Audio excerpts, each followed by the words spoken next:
Oferecimento, Senhor Braga Barbearia e blog do Mário Flávio, a política de A a Z.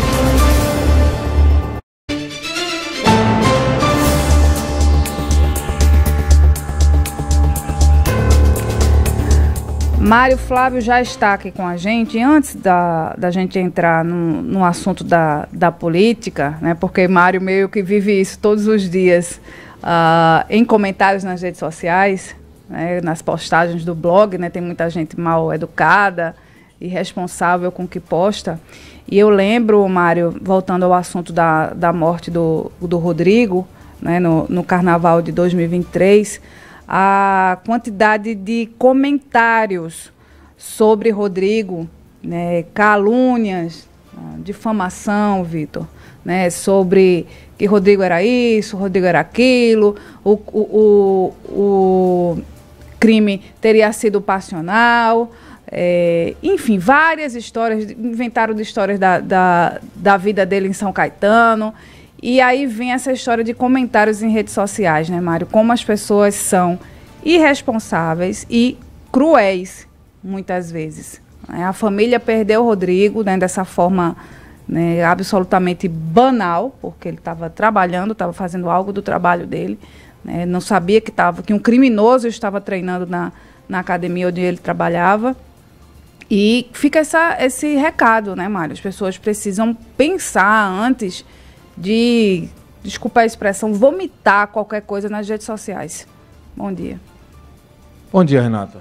Bom dia a todos. Olha, esse caso do Rodrigo Gama, né, ele traz pra gente, né, uma reflexão sobre na hora de você comentar, né, e você simplesmente ouve e coloca lá, fulano tinha um caso extraconjugal, estava dando em cima de mulher casada. Vamos traduzir como foi a história bem como foi na época aqui, e já com acusação e justificando a morte do cara, né? E de repente uma investigação mostrou que não teve nada a ver, né? Foi justamente ele evitando um assédio contra uma mulher, né, que aconteceu na academia.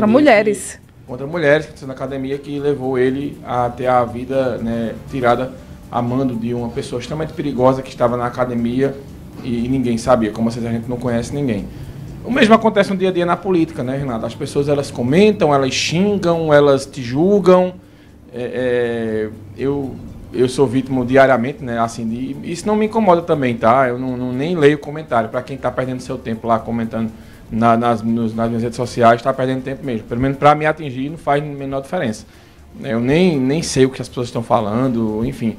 E me acusam de receber dinheiro, de estar fazendo política porque está ganhando de A ou de B.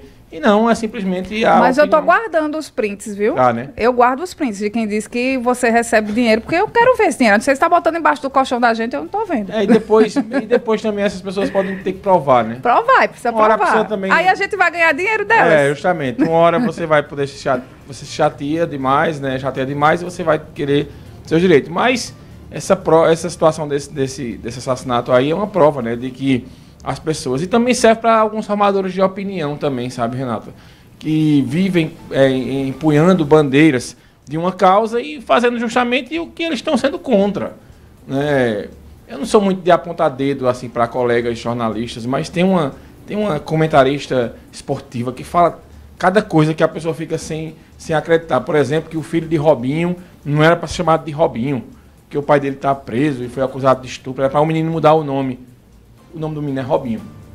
Então, assim, tem coisas que a gente ouve, ou que a família tradicional é a base do fascismo. Minha gente, tem coisas que a gente...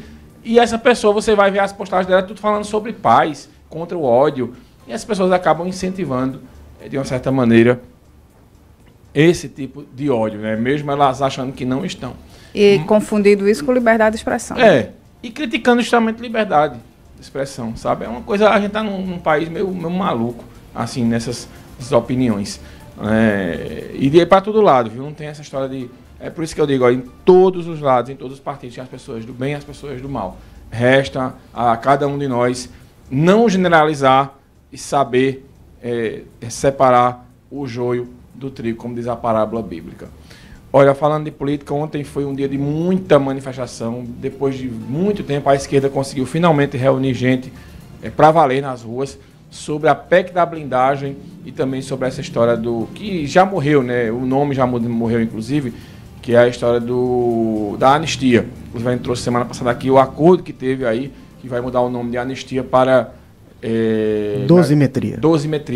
Eu até coloquei meu comentário no Instagram, e teve uma jornalista de Serra Talhada, né, minha amiga Juliana, que ela veio lá e me chamou a atenção, que foi que uma pessoa me mandou o print do comentário, dizendo, mas a dosimetria é permitida na lei, mas eu não disse que a dosimetria não era permitida na lei. Eu disse que foi um grande acordo, foi um arrumadinho que fizeram para trocar a palavra, não só a palavra, para trocar o termo pelo outro e mudar a lei. E é isso que vai acontecer. O próprio Michel Temer foi bem claro que já existia um acordo com o Supremo, e a própria Folha de São Paulo noticiou que vai ter uma reunião entre Michel Temer, Aécio Neves. Inacreditável, Aécio Neves está voltando ao protagonismo da política brasileira. E também, né, os líderes do STF, lá no caso, o Alexandre de Moraes e o Flávio e o Gilmar Mendes. Então, assim, Temer confirmou essa reunião. Então, é um grande acordo que vai acontecer. Mas tivemos o fim de semana, um domingo, de muita manifestação nas ruas, de muitos protestos. E um caso curioso, viu, Renata e Vitor? O PSB votou todo a favor da PEC da blindagem. E aí veio a repercussão. E o Pedro Campos, irmão do João Campos, disse, olha, eu orientei a bancada, mas eu me arrependi, a bancada votou errado, não era bem isso. E o irmão dele, o prefeito do Recife, João Campos, que é presidente nacional do PSB, usou as redes sociais nesse fim de semana para se pronunciar sobre o assunto. Vamos trazer aqui a fala de João Campos. PEC da blindagem, hoje é um dia de mobilização em relação a isso, e o seu partido, boa parte dele, votou a favor. Eu queria o posicionamento pessoal de João Campos em relação a esse assunto. Primeiro, destacar que eu sou completamente contrário à PEC da blindagem. Eu não votei, nem orientei a nossa bancada em relação a isso. A bancada decidiu de forma interna pela liberação, entendendo que era necessário para, no passo seguinte, derrotar a anistia.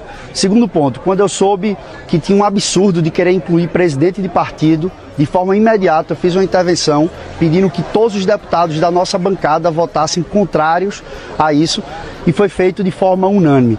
Já falei com o líder do Senado, o senador Cid Gomes, e no Senado, de forma unânime, nós vamos dar 100% dos votos contra a PEC da blindagem. E por fim, dizer a vocês, eu sou contra a PEC da blindagem e sou totalmente contrário à anistia. E tenho certeza que essa é uma posição que também contempla o nosso partido. Muito bem, pegou muito mal. A verdade é que a esquerda deixou livre e orientou, fiquei na dúvida. Não, deixou livre de início, né, Renata? Depois de olhar, a gente não orientou. Mas só que o irmão dele, que é o presidente, que é um líder do PSB lá na Câmara, orientou sim a bancada a votar a favor. Ele próprio reconheceu isso lá no vídeo que ele gravou para as redes sociais. Eu trouxe uma fala aqui da deputada e jornalista Rosana Vale, do PL de São Paulo, que tem uma visão diferente. E no final eu vou fazer um breve comentário. Eu sou uma parlamentar que não tem nenhum processo, não tem condenação e eu sou ficha limpa. Por isso, eu posso falar sem medo sobre essa PEC. Não teria motivo nenhum para aprovar. É uma PEC que, por conta de uma narrativa errada, muita gente está chamando de PEC da blindagem. Mas eu quero fazer uma pergunta para vocês. Quantos políticos corruptos da Lava Jato, do Mensalão e de tantos outros esquemas hoje estão na cadeia por corrupção? Pois é, esse pessoal, ele não precisou de PEC nenhuma para se livrar da prisão. E se engana quem pensa que essa PEC foi votada para facilitar a vida de parlamentar que responde na justiça. Na verdade, que muitos não querem admitir que o parlamento aprovou a PEC para impedir que o STF continue atropelando deputados eleitos pelo povo. Polícia Federal na porta de casa, inquérito aberto contra parlamentar que fala no plenário, que eles acham que não deveria ser falado, estão transformando opinião em crime. E a PEC, realmente, ela tem pontos ruins. Eu refleti bastante, mas decidi aprovar, porque se a gente não aprova agora, então é melhor fechar o Congresso. Se formou um pacto entre o STF e o governo para acabar com a direita. Essa é a realidade. Só os inquéritos contra os parlamentares da direita é que estão avançando num tempo recorde. E a anistia, ela é necessária nesse momento, porque ela vai pacificar o nosso país. Não existe justiça quando uma pessoa que não tem antecedentes criminais é condenada a mais de 15 anos de prisão por vandalismo. E isso já foi feito pela esquerda de forma muito pior. redor, queimaram prédios públicos, feriram policiais. Nós estamos vivendo um momento difícil no Brasil e se o Congresso não reagir, a população brasileira não vai ter mais representação. Vai ser só STF e o governo do PT. Essa é a verdade. Pronto, tá aí duas opiniões diferentes. Até eu recebi uma pergunta aqui no estúdio, o que é essa PEC da blindagem? Veja, essa PEC da blindagem, eu entendo os dois lados. Entendo os políticos que são contra, porque acham que vai criar privilégios para deputados, que só poderão ser julgados, mas entendo também, né, os que estão tentando frear o STF, porque a gente sabe que existia uma sanha do STF aí contra uma parte da política brasileira. Eu falei isso lá atrás, né, tudo ao extremo é ruim. E tanto ao extremo aí de quem é contra a PEC da blindagem por uma hipocrisia miserável que existe hoje, e tanto o pessoal da direita que é totalmente a favor. Eu acho que tinha que se encontrar um meio termo por essa PEC aí que chamam de PEC da blindagem, para que ela não fosse aprovada do jeito que está, ou que fosse aprovada com algumas situações. Mas, de fato, os deputados estão tentando se proteger, porque o STF passou de todos os limites. Essa é a minha opinião. Mário Flávio, obrigado, Mário. Até amanhã. Valeu, Vitor, Renato. Um abraço para vocês dois. Manhã Cidade. Política de A a Z com Mário Flávio. Oferecimento: Senhor Braga Barbearia e blog do Mário Flávio. A política de A a Z. Manhã Cidade. Em instante.